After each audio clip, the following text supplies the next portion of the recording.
अगर आप डिवोर्स लेना चाहते हैं लेकिन आपका स्पाउस क्लियरली बोल रहा है मैं डिवोर्स नहीं दूंगा, तो क्या आप फंस गए? क्या डिवोर्स इम्पॉसिबल हो जाता है या लॉ आपको फिर भी रास्ता देता है? आज मैं आपको क्लियर और प्रैक्टिकल आंसर दूंगा। नमस्कार। बहुत लोग इमोशनल ब्रेकडाउन के बाद ये सिचुएशन फेस करते हैं। एक स्पाउस मेंटली मूव ऑन कर चुका होता है, दूसरा स्पाउस रिफ्यूज करता है, कभी ईगो में, कभी रिवेंज में, कभी फाइनेंशियल रीजन से। सबसे पहले एक मिथ क्लियर करते हैं। इंडिया में डिवोर्स के लिए स्पाउस की परमिशन जरूरी नहीं होती। कंसेंट हेल्पफुल होता है लेकिन कंपल्सरी नहीं होता। आज हम स्टेप बाय स्टेप समझेंगे म्यूचुअल वर्सेस कंटेस्टेड डिवोर्स और उसके लीगल ग्राउंड्स, 498 ये या डीवी का रिस्क, मेंटेनेंस इंपैक्ट और प्रैक्टिकल स्ट्रैटेजी। पार्ट 1 में समझते हैं mutual consent versus contested divorce. India में डिवोर्स के दो प्राइमरी रूट्स होते हैं। पहला म्यूचुअल कंसेंट डिवोर्स, दोनों एग्री, जॉइंट पिटीशन फाइल होती है, कूलिंग पीरियड होता है, fast process. Second contested divorce, एक स्पाउस फाइल करता है, दूसरा अपोज करता है, कोर्ट एविडेंस देखता है, जजमेंट देता है। अगर स्पाउस रिफ्यूज करे, केस ऑटोमेटिक कंटेस्टेड डिवोर्स में कन्वर्ट हो जाता है। इंपॉर्टेंट बात, कोर्ट आपके स्पाउस की मर्जी नहीं देखता, कोर्ट लीगल ग्राउंड्स देखता है। पार्ट 2 ये समझते हैं ग्राउंड्स क्या होने चाहिए। सिर्फ ये बोल देना कि कंपेटेबिलिटी नहीं है काफी नहीं होता। कॉमन लीगल ग्राउंड्स क्या होते हैं?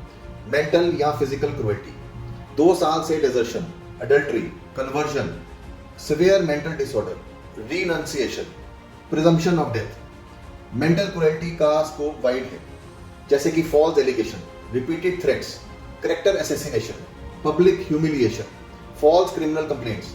कोर्ट प्रूफ देखेगा, इमोशंस नहीं। पार्ट 3 अब प्रैक्टिकल अप्रोच समझते हैं। स्टेप 1 इमोशनल रिएक्शन कंट्रोल करो। गुस्से में WhatsApp threats, social media post मत करो, यह सब एविडेंस बन सकता है against you. Step 2 legal ground identify करो। हर प्रॉब्लम डिवोर्स ग्राउंड नहीं होती, स्ट्रक्चर्ड एनालिसिस जरूरी है। स्टेप 3 एविडेंस कलेक्ट करो, जैसे कि chats, emails, audio, medical documents, bank records, witnesses.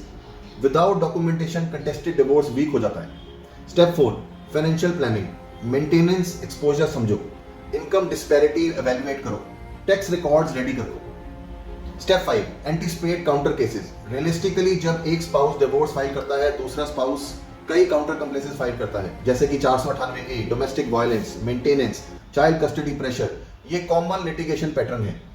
Part 4 में आप समझते हैं अगर 498A या डीवी फाइल हो जाए, ये सबसे सेंसिटिव पार्ट है। अगर स्पाउस डिवोर्स रिफ्यूज करे और साथ में क्रिमिनल केस फाइल करे, पैनिक मत करो, बेल स्ट्रेटेजी पे फोकस करो, इमोशनल सेटलमेंट प्रेशर में मत जाओ, पैरेलल डिवोर्स केस कंटिन्यू करो।